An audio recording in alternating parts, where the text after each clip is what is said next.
In 1965, Singapore was on the verge of extinction. If you don't have that natural zest, a desire to do things for other people, not just for yourself and your family, then you can't be a leader. In August 1965, Singapore gained independence through expulsion, not revolution, negotiation, or planning. After a brief and volatile merger with Malaysia, political disagreement, especially over race, economics, and governance, culminated in Singapore's removal from the Federation. The separation was brutal and humiliating. There was no transition period, and absolutely no security guarantee or an economic buffer of some sorts. Lee Kuan Yew addressed the nation, visibly shaken. Why? Because he understood that the city-state had inherited every possible disadvantage. Singapore was small, exposed, and strategically vulnerable. It had no natural resources, no oil, no minerals, no agricultural base, or a hinterland to fall back on. Even water depended on agreements with Malaysia. The economy was built on entrepot trade, which is re-exporting goods produced elsewhere, a fragile model in a changing global economy. To make things worse, Britain had already announced its intention to withdraw its military forces. Their presence accounted for roughly 16% of Singapore's GDP. And when they left, as you might guess, the economy shrunk overnight. Lee described Singapore at independence as broke, defenseless, and on the brink of collapse. Unemployment was already between 13.5% and 14%. Nearly 70% of the population lived in slums or squatter settlements. Illiteracy affected almost half the population. Ethnic tensions between Chinese, Malay, and Indians remained unresolved and potentially explosive. This was not a state-building problem. It was an extinction problem. 1965 to 1967. Survival before ideals. Lee Kuan Yew governed his early years with one overriding belief: Singapore could not afford failure. Policy mistakes were not academic, and they proved to be fatal. He rejected Western liberal assumptions outrightly, and in his view, a fragile post-colonial society facing unemployment, ethnic tension, and external threats could not survive prolonged political contestation. Governance had to be centralized, decisive, and insulated from popular pressure. This philosophy was then framed publicly as the Asian values. We're talking communitarian discipline, social order, and political stability before individual political freedoms. The government argued that economic survival had to precede democratic liberalization, and the outburst was divided. Many citizens, fearful of joblessness and instability, accepted the logic. But opposition figures and international observers warned that this reasoning justified authoritarianism. But in the late 1960s, survival anxieties outweighed abstract freedoms. The People's Action Party used this crisis to consolidate power, arguing that unity and discipline were non-negotiable. 1965 to 1971. Defense first, or nothing else matters. Independence exposed Singapore's total lack of defense capability. The country possessed only 2 understrength battalions. Malaysian soldiers remained stationed on the island until late 1967. Indonesian confrontasi had only recently ended, and the McDonald House bombing was still fresh in public memory. War in Indochina escalated. Relations with Malaysia were tense. Lee Kuan Yew concluded that survival without credible deterrence was impossible, and so voluntary enlistment was rejected as insufficient. Mercenaries were dismissed as unreliable. In 1967, the government introduced compulsory national service through the National Service Amendment Act. Every able-bodied male would have to be obliged and serve. This decision was deeply controversial, because families feared for their sons. Critics argued that conscription would disrupt education and productivity. But the government insisted there was no alternative. National service was framed not only as a military necessity, but as nation-building. It would force citizens of all races to train, live, and serve together, forging loyalty to a state that barely existed. Lee explicitly linked defense to ownership. He argued that citizens would not defend a country unless they had something tangible to defend. This thinking drove later policies tying military service to asset ownership, especially housing. 1968. Turning forced savings into national stakes. The Central Provident Fund, CPF, already existed as a retirement savings scheme. In 1968, the government fundamentally redefined its purpose. Through the CPF Amendment Act, citizens were allowed to use compulsory savings to purchase public housing. This decision transformed CPF from a pension mechanism into the backbone of Singapore's entire social contract. The policy logic was structural. Mandatory savings would fund mass homeownership. Homeownership would create loyalty and stability. And in return, stability would justify national service and political discipline. The reaction was mixed. Workers resented reduced take-home pay, and critics argued that compulsory savings limited personal freedom. But for many citizens, the chance to own a home outweighed the costs. This single amendment structurally linked defense, housing, savings, and political stability into one system. 1965 to 1972. Replacing a colonial economy. The economy Singapore inherited could not survive independence. Entrepot trade created wealth, but few jobs, and this left the island exposed to global shocks. Unemployment threatened social unrest. Lee Kuan Yew's government made two unconventional decisions. First, it rejected import substitution, which many developing countries favored. And secondly, it embraced export-oriented industrialization and aggressively courted multinational corporations. The Economic Development Board, created in 1961, became the engine of this strategy. It was empowered to plan industrial policy, build infrastructure, and directly attract foreign capital. Jurong Industrial Estate became the physical symbol of this pivot. Although once a swamp, it was transformed through state investment. The message back then was deliberate. Singapore would build an economy from scratch. To attract investors, the government introduced the Pioneer Industries Ordinance, offering tax holidays and exemptions. Critics warned this would benefit foreign firms at the expense of local industry. Lee wasn't in denial. He acknowledged the dependency risk, but insisted speed mattered more than purity. By 1975, manufacturing's share of GDP rose from 14% in 1965 to 22%. Employment surged, and unemployment fell drastically. Labor discipline as economic strategy. Economic growth required industrial peace. The government restructured labor relations decisively. The Industrial Relations Amendment Act, 1965, and Employment Act, 1968, standardized working conditions and sharply curtailed militant unionism. Strikes were hardly heard of, and wage bargaining was centralized. Workers gained job security, but lost bargaining power.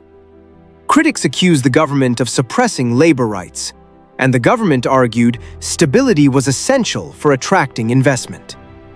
Between 1968 and 1972, the economy grew at an average annual rate of over 13%. Unemployment dropped from 7.3% to near full employment. Housing as political engineering. Public housing became the most visible transformation. The Housing and Development Board accelerated construction. Slums were cleared. High-rise flats replaced overcrowded settlements. The Home Ownership for the People scheme, introduced earlier in 1964, initially failed due to high down payments. The 1968 CPF amendment solved this. Home ownership surged, and many homes were sold, not given for free. Ownership aligned citizens' financial futures with state stability. The result was unprecedented. By the late 1980s, Singapore had one of the highest home ownership rates in the world. 1972 to 1984. Managing success and people. By the early 1970s, Singapore reached full employment. The challenge shifted from job creation to productivity. The National Wages Council, NWC, was established in 1972 to prevent wage inflation and coordinate income growth. Wage guidelines replaced free bargaining, and order replaced volatility. At the same time, the government turned to population control. Birth rates rose sharply in the early 1970s. Fearing strain on housing and education, the government launched the "Please Stop at 2" policy in 1972. Disincentives were severe: reduced tax relief, higher hospital fees, reduced maternity leave, and lower priority for larger families in public housing. The policy worked. Too well, I might add. By 1984, fertility fell to 1.61. An aging population loomed. 1990. The end of the foundational era. Eventually, Lee Kuan Yew stepped down as Prime Minister in 1990, leaving behind a radically transformed country. Singapore was no longer broke or defenseless. It was stable, wealthy, and globally integrated. The cost was a political constraint, but the benefit was survival. Singapore did not stumble into success. It was governed into existence. In November 1990, Lee Kuan Yew stepped down as Prime Minister after 31 uninterrupted years in office. Officially, Singapore entered a new phase. Goh Chok Tong became Prime Minister, marking what was presented as a generational transition. In practice, the transfer of power was carefully managed. Lee did not exit the system he had built, but he assumed the role of senior minister, later becoming minister mentor. His presence ensured ideological continuity, policy discipline, and institutional memory. The transition was not about changing direction. It was about proving that the system could outlive its architect without unraveling. This was the first real test of the Singapore model. For decades, the country's stability had been anchored to one man. But now the question was whether the institutions he constructed, meritocracy, centralized planning, policy discipline, and political control, could function without his direct command. The answer would unfold slowly. The 1960s were not a period of radical reform. They were a period of consolidation. By 1990, Singapore had already achieved high-income status. Basic needs were met, and slums were gone. Home ownership was the norm. Unemployment was low, and the problem was no longer survival, but sustainability. Although Goh Chok Tong's leadership style differed from Lee's, he emphasized a more consultative tone, speaking of a kinder, gentler Singapore. But this shift was honestly rhetorical rather than structural. The core architecture remained untouched. Economic policy continued along Lee's established trajectory, which was export-oriented growth, constant upgrading, and aggressive global integration. Singapore positioned itself as a regional headquarters for multinational corporations, particularly in finance, logistics, and high-value manufacturing. The financial sector expanded rapidly. The ports and airports were continuously upgraded to maintain their status as global hubs. At the same time, the government began cautiously opening limited space for feedback without loosening political control. Electoral dominance by the People's Action Party remained absolute. The implicit logic was unchanged: stability first, adjustment second, and politics last. 1997 to 1998. The Asian Financial Crisis. The Asian financial crisis was the most serious external shock Singapore faced since its independence. Currencies collapsed across Southeast Asia. Banking systems failed. Governments fell. Indonesia descended into chaos. Malaysia imposed capital controls. But Singapore did not. The crisis tested the very principles Lee Kuan Yew had enforced decades earlier: fiscal prudence, strong reserves, disciplined banking regulation, and political predictability. Because Singapore had avoided reckless borrowing, maintained tight financial oversight, and accumulated reserves, it weathered the storm far better than its neighbors. Growth slowed, exports fell, but systemic collapse was avoided. The government responded with targeted stimulus, wage restraint, and retraining programs, all without abandoning fiscal discipline. The crisis reinforced a core belief embedded since the 1960s, which is: the state exists to absorb shocks so society does not fracture. This moment strengthened public trust in the system. It also validated Lee Kuan Yew's long-standing argument that political discipline and economic conservatism were not ideological choices, but survival strategies. The early 2000s introduced challenges Lee Kuan Yew had anticipated but not personally governed through. The September 11th attacks in 2001 changed the global security environment. Singapore, as a global hub, faced new vulnerabilities. Islamist terror networks operated in the region. The Jemaah Islamiyah network was uncovered locally around 2001 and 2. The state responded using familiar tools. The Internal Security Act was invoked. Suspects were detained without trial. Rehabilitation programs were introduced alongside detention. Surveillance was expanded. And public messaging emphasized vigilance and multiracial unity. Critics again accused the government of overreach. The government again argued necessity. The episode demonstrated something crucial. The instruments built under Lee Kuan Yew were still the default response to crisis. Nothing fundamentally new was invented. The system reverted to its original logic: control first, explanation later. 2004. Leadership passes to the second generation. In 2004, Lee Hsien Loong became Prime Minister. This was not merely a family succession, but an institutional one. Lee Hsien Loong had been carefully groomed within the system.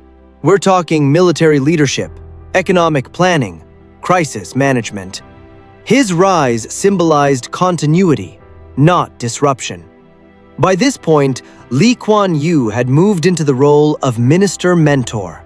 He no longer governed daily policy, but his influence was still decisive in strategic thinking, especially on foreign policy, demographics, and long-term competitiveness.